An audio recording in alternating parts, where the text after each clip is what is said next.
World cup रु बाद पड़े हार्दिक पांड्या तेबे केउ खेलाड़ी को सुजोग देव टीम इंडिया। बांग्लादेश विपक्ष में आहत हो पाभिलियन फेरी जाइछन्ति भारतर स्टार ऑलराउंडर हार्दिक पांड्या। गोड़े आघात लगी संपूर्ण मैच रे से बोलिंग किंबा फील्डिंग करि पारिबे नाही बोली स्पष्ट होईछि। तेणु स्वास्थ्य परीक्षा और गोड़े स्कान करिया पई हार्दिक को वर्तमान मेडिकल को पठा जाइछि। तेबे स्कान पर आघातर गंभीरता विषय जना पड़िबो बोली कुहा जाइछि। किंतु आघात अधिक हेले से संपूर्ण विश्वकप रु बाद पड़ी पारंती। एमिति हेले केउ खेलाड़ी को तांको स्थान रे विश्वकप पई चयन करिवो बीसीसीआई। एही तालिकार रही 4 जन ऑलराउंडर।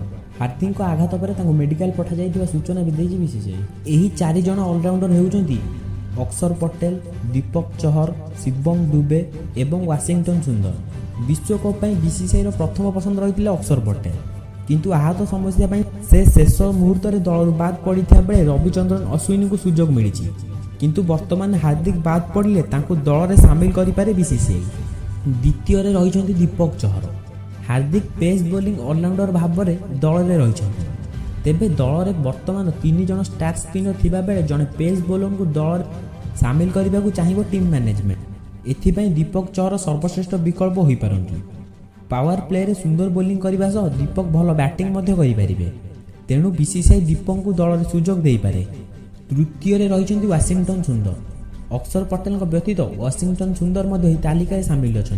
अक्षर आहत होगा पर अश्विनी और सुंदर मध्य होता टक्कर। तेबे अभिज्ञता और फॉर्म को नजर रखी अश्विनी को दल में सामिल करा जाइछि। तेणु सुंदर हार्दिक स्थान में विश्वकप सुजोग पाई पारंती।